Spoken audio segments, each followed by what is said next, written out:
Bismillahirrahmanirrahim. Assalamualaikum warahmatullahi wabarakatuh. Selamat pagi, selamat siang, selamat sore, selamat malam, Pak Dani dan teman-teman yang lainnya. Perkenalkan, nama saya Salahuddin Al-Ibn Rashid Dandini dengan NIM 811419408. Di sini saya akan menjelaskan mengenai politik hukum, revisi Undang-Undang KPK era Jokowi II. Namun di sini saya akan menjelaskan sedikit mengenai pengertian politik hukum. Sederhananya dalam konteks ini ialah bagaimana kita terkait dengan negara untuk menentukan pilihan mengenai tujuan dengan cara-cara yang akan dipakai untuk mencapai tujuan dari hukum itu sendiri. Dengan kata lain, kebijakan dasar penyelenggara negara dalam bidang hukum yang sudah berlaku maupun yang akan berlaku dengan bersumber dari nilai-nilai yang berlaku di masyarakat untuk mencapai tujuan negara yang dicita-citakan. Menurut Profesor Mahfud MD menyebutkan bahwa politik hukum adalah legal policy atau garis resmi tentang hukum yang akan diperlakukan baik dengan hukum baru maupun dengan pergantian hukum yang lama dalam rangka mencapai tujuan negara. Kemudian saya akan menjelaskan secara singkat KPK. Pada masa era Presiden Megawati, KPK terbentuk dengan tertuang dalam Undang-Undang Nomor 30 Tahun 2002 tentang KPK. Dibentuk KPK ini atas dasar pemberantasan korupsi secara profesional, intensif, dan berkesinambungan. Tak hanya itu, dalam melaksanakan tugas dan wewenangnya, KPK melakukan secara independen dan bebas dari pengaruh kekuasaan manapun. Namun seiring perkembangan dinamika politik era saat ini yang tidak menentu, keberadaan KPK mulai dianggap sebagai lembaga yang kewenangannya sangat besar, hingga para eksekutif, legislatif, dan yudikatif merasa terganggu dengan adanya KPK ini karena dianggap super power dan menciptakan banyak pendapat terhadap KPK yang perlu adanya dewan atau pengawas yang pada akhirnya membuat revisi terhadap dasar hukum Undang-Undang KPK ini. Dalam revisi Undang-Undang KPK ini banyak yang menuai pro dan kontra.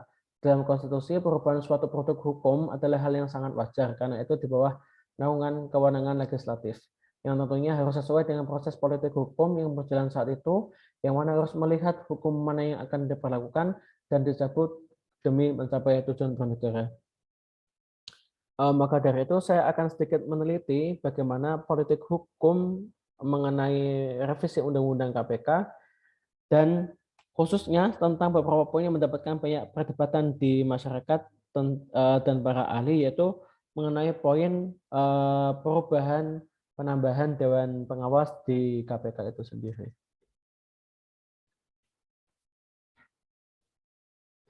Kemudian ini rumusan masalahnya ada dua, teman-teman bisa lihat sendiri. Dan saya akan langsung masuk ke pembahasan yang pertama. Pembahasan pertama, di dalam naskah akademik perubahan Undang-Undang KPK dijelaskan bahwa hadirnya KPK sebagai state auxiliary organ tentu membutuhkan pengawasan. Tanpa pengawasan yang efektif, tentu KPK akan sangat rawan terhadap penyalahgunaan kekuasaan atau abuse of power serta penyimpangan. Pada kenyataannya, konsep Dewan Pengawas ini dalam perubahan Undang-Undang KPK cukup berbeda dengan konsep yang terdapat dalam naskah akademiknya. Di dalam pasal 37B ayat 1 huruf B, Undang-Undang Nomor 19 Tahun 2019 dikatakan bahwa Dewan Pengawas KPK memiliki tugas untuk memberikan izin atau tidak memberikan izin terkait dengan penyelidikan, penyidikan, dan penuntutan. Khususnya dalam hal penyadapan, penggeledahan, penyitaan, kemudian ketua dan anggota Dewan Pengawas ini diangkat dan ditetapkan oleh Presiden. Nah, Dewan Pengawas ini juga didudukan setara dengan KPK sebagai penerapan sistem check and balance. Tapi menurut saya keberadaan Dewan Pengawas ini justru dapat melemahkan KPK karena dengan posisi yang dinilai lebih berkuasa ketimbang pimpinan KPK, syarat menjadi anggota dewan juga lebih mudah dan posisi Dewan Pengawas lebih berkuasa daripada komisaris itu sendiri. Sedangkan aturan kode etiknya lebih lemah, mekanisme pemilihnya juga lebih sederhana. Dan sejumlah pihak menilai keberadaan Dewan Pengawas ini membuat rencana operasi tangkap tangan KPK rawan bocor. Hal tersebut juga diungkapkan oleh Wakil Ketua terpilih Nurul Gufron, ia menyampaikan kekhawatirannya itu. Dewan mengatakan bahwa Dewan akan menyulitkan keberadaan KPK melakukan operasi tangkap tangan atau OTT. Kemungkinan kesulitan melakukan OTT karena penyadapan harus minta izin, sehingga potensi kebocoran sebelum OTT itu bisa terjadi. Kemudian hal serupa juga diungkapkan oleh ahli ICW, Indonesian Corruption Watch.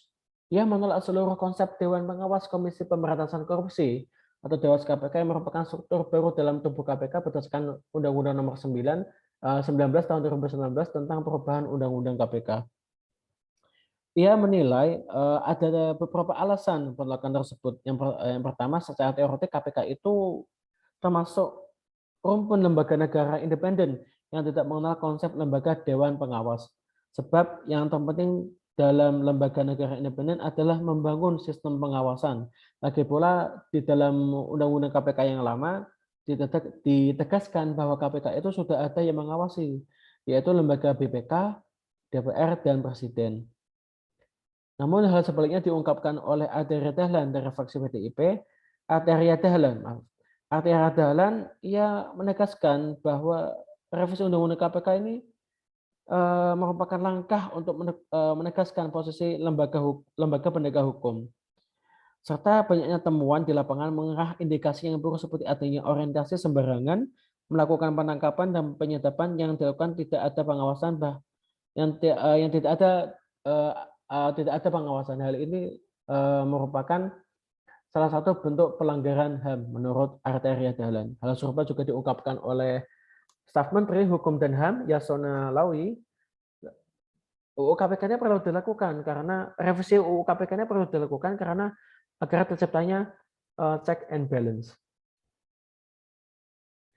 Kemudian selanjutnya memiliki pembahasan yang selanjutnya, menurut Mahfud MD, bahwa jika hukum diartikan sebagai alat untuk meraih cita-cita dan mencapai tujuan, maka politik hukum diartikan sebagai arah yang harus ditempuh dalam pembuatan dan menegakkan hukum guna mencapai cita-cita dan tujuan bangsa.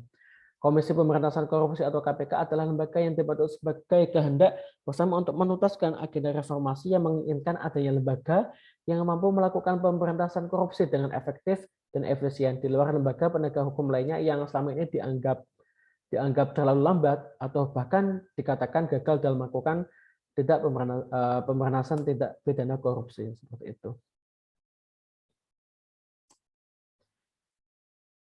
Nah, kehadiran lembaga anti korupsi di Indonesia ini ternyata tidak berjalan mulus. Menurut catatan ICW, berbagai upaya dilakukan untuk melemahkan KPK. Beberapa di antaranya adalah ide untuk membubarkan KPK, kemudian memperhatikan kewenangan KPK dengan melakukan upaya legislative review terhadap undang-undang KPK, melakukan judicial review di MK. Kemudian ada yang melakukan tindak kriminalisasi terhadap ketua KPK yang sampai diseram dengan air keras di matanya hingga mengakibatkan kebutaan seperti itu. Kemudian status kelembagaan KPK yang berubah semula lembaga negara yang independen menjadi lembaga negara dalam rumpun eksekutif. Hal tersebut juga dirasa kurang efisien karena itu dapat menyulitkan pelaksanaan kewenangan penindakan dan pencegahan. Pegawai KPK akan sulit untuk bersikap kritis dan bertindak independen dalam hal tugasnya, apalagi bila harus berhadapan dengan pemerintah yang berjalan saat ini. Karena kelembagaan KPK ini sangat rentan bisa dimanfaatkan oleh para elit yang berkuasa saat ini. Begitu. Kemudian jika kita melihat konfigurasi politik dan produk hukum, dalam bukunya Politik Hukum karya Profesor Mahfud MD,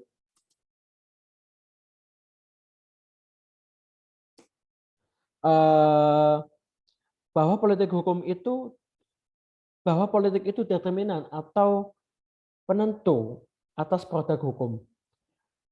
Atau kata lainnya, hukum itu merupakan produk politik. Jika kita melihat revisi Undang-Undang KPK ini, rasanya ada aktor-aktor politik yang merasa terancam dengan KPK, yang dianggap mempunyai kekuasaan absolut untuk memeriksa orang-orang yang terduga melakukan tindak pidana korupsi. Maka dari itu mereka merencanakan adanya revisi terhadap Undang-Undang KPK ini, dengan salah satunya dibentuknya Dewan Pengawas Dewan Pengawasan KPK seperti itu. Kemudian jika konfigurasi politik yang demokratis itu melahirkan hukum yang responsif, sedangkan konfigurasi politik hukum yang otoriter menghasilkan produk hukum yang konservatif. Rasanya revisi Undang-Undang KPK ini bisa dikatakan hukum yang konservatif karena peranan aktor politik yang seolah ingin mengintervensi terhadap kinerja KPK, seperti yang tadi saya sebutkan adanya pelemahan KPK seperti judicial review di MK, kemudian ada penyiraman air keras untuk ketua KPK dan lain sebagainya. Jadi ini mengindikasikan bahwa ada aktor politik yang tidak senang dengan kehadiran KPK yang dianggap mereka itu absolut dan mempunyai kewenangan yang di luar kendali mereka. Maka mereka ingin KPK ini bisa menjadi bisa mereka genggam seperti itu, dan hal tersebut tentunya melemahkan peranan KPK dan menjadikan KPK menjadi degradasi. Mungkin cukup dari saya, apabila ada kekurangan mohon maaf. Wabillahi taufiq wal hidayah. Wassalamualaikum warahmatullahi wabarakatuh.